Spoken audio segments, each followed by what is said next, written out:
Assalomu alaykum, hammaga xayrli kun. Bugungi mavzuyimiz yana kollagen haqida. O'zi sizlarga bitta narsani aytib ketaman. Men ko'p sport bilan shug'ullanib, mashqlar qilib, o'zim uyda mustaqil mashq qilayotganimda bitta noto'g'ri harakat qilib qo'ydim va tizzamdan travma oldim. Bu ya'ni sportsmenlarda bo'ladigan travma.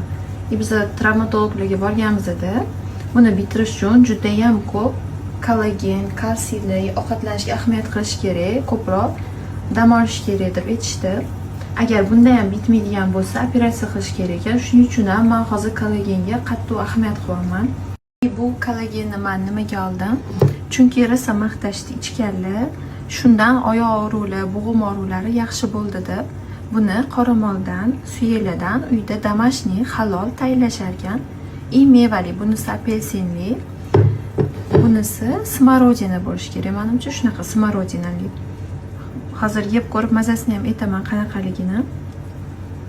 Bu живой kollagen bolalarga ham, kattalarga ham bemalol mumkin ekan. Buni shu tabiiy tayyorlashganligi uchun so'rilishi tez yaxshi bo'lar ekan. Tarkibida vitaminlari ham bor. Tirnoqlarga, sochlarga, teriga qarishga qarshi.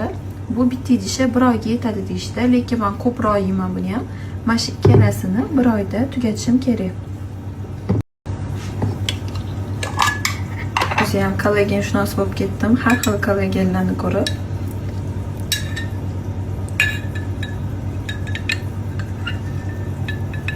Shunaqa jeleli bo'lar ekan. Unaqa hidi yo'q, lekin apelsin hidi ham katta, ozgina suyak hidi ham katta, lekin неприятный emas. Endi mazasini ko'ramiz.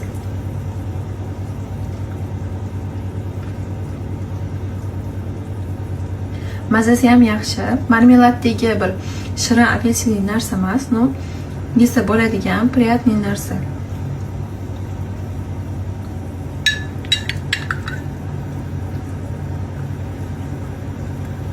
Qizlar, keyin shu joyda bitta narsani ham aytib ketay. Internetlarda videolar qilishyapti futbolchilar. Sopga jelatin solib, живой kollagen deyishyapti. Qizlar, u kollagen bo'lmaydi, umuman boshqa narsa. Живой kollagen bu 24 soat suyaklarni, to'puklarni, iliqlarni qaynatishadi. Kamayib, juda ham kamayib ketadi. Misol uchun 4-5 baravarga suvi kamayib ketadi qaynash hisobida va kuchli shunaqa kollagen hosil bo'ladi. Bunga ortiqcha hech nima qo'shilmaydi. Bularda mevalari ham tabiiy ekan. Lekin smorodinaligini hidi yoqdi menga. Mazasini ko'raman. Qizlar, smorodinaligi umuman maza kelmayapti. Mazasi zo'r, lekin maza qilib yeydigan ekan smorodinaligi. Endi bu kollagenni bir hafta davomida yeb, sizlarga qanaqa o'zgarish, qanaqa effekt bo'lganini qo'yaman. Lekin otsiflarni eshitishim bo'yicha zo'r ekan. Inshaalloh men ham oyog'im yaxshi bo'lib, o'z operatsiyasiz bitib ketadi degan umiddaman.